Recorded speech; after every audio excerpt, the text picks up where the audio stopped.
De droge heide in natuurgebied De Hamert ligt overwegend op de stuifduinen. Met de mooiere naam de paraboolduinen genoemd. Als je aan duinen denkt, denk je al gauw aan water. En die twee vormen ook hier een prachtige combinatie.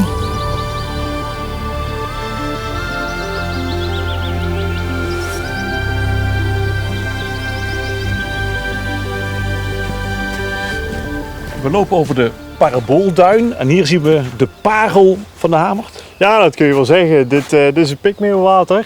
En ja, we zien hier een paar kleine vennetjes. Alleen daaronder, onder het heideterrein dat we hier zien, is ook water. Dus de hei drijft hier als het ware op het water. En ja, wij kunnen eigenlijk alleen maar de plekjes zien waar het nog niet dichtgegroeid is. We gaan naar beneden om het dichterbij te bekijken. Ja, zeker. Ja, we kunnen erop staan, dus maar net. Dus we gaan kijken of Ik hoef geen zwembroek mee. Nee, als het goed is niet in ieder geval.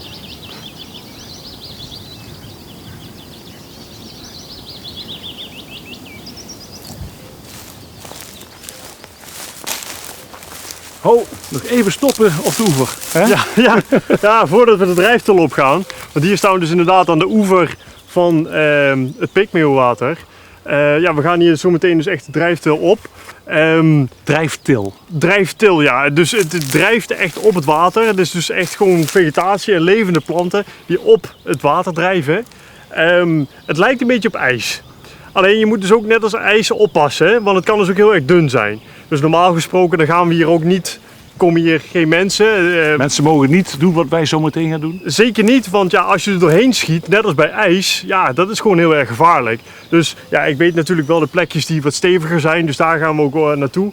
En ja, dan kunnen we even kijken wat hier allemaal groeit en bloeit. Ja, vanaf hier zie ik al mooie witte bloemetjes. Ja, absoluut. Dat is veenpluis.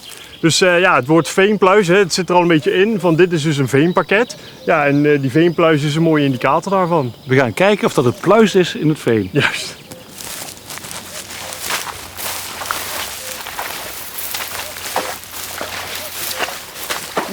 Zo. Ja, lukt die? Ja, dat gaat wel hoor.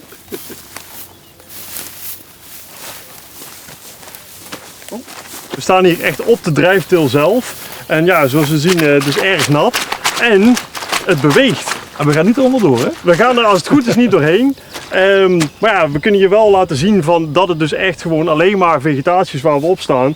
Want ik steek deze in de grond. Ja. En die gaat gewoon door. En die vindt ook geen stop.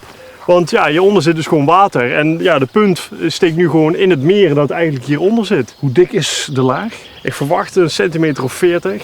Ja, en dat is genoeg om ons hier te laten staan.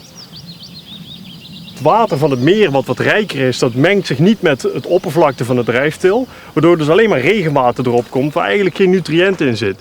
Dus wat zie je hier? Nou, bijvoorbeeld zonnedauw. En zonnedauw die komt alleen voor in hele natte en hele schrale gebieden. Nou, hier dus ook. Vleesetend plantje. Juist, vleesetend plantje. Dus de insectjes die vangt, daar haalt hij zijn nutriënten, zijn voeding vandaan.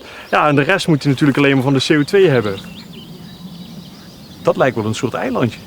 Ja, dat klopt. Net als ieder ander meer kan het meer ook een eilandje hebben. En deze heeft dus ook een klein zandkopje midden in de drijftil. En je ziet dus ook meteen dat daar boompjes op gaan groeien. Ja, ik waag me niet meer naar het eilandje. Ik wil graag terug. Ja, Veilig? dat is goed. Veilig? Ja, zeker veilig. Volgens mij maar. Naar jou. Ja, je stond niet vergeten, hè? Zo, dat is echt diep.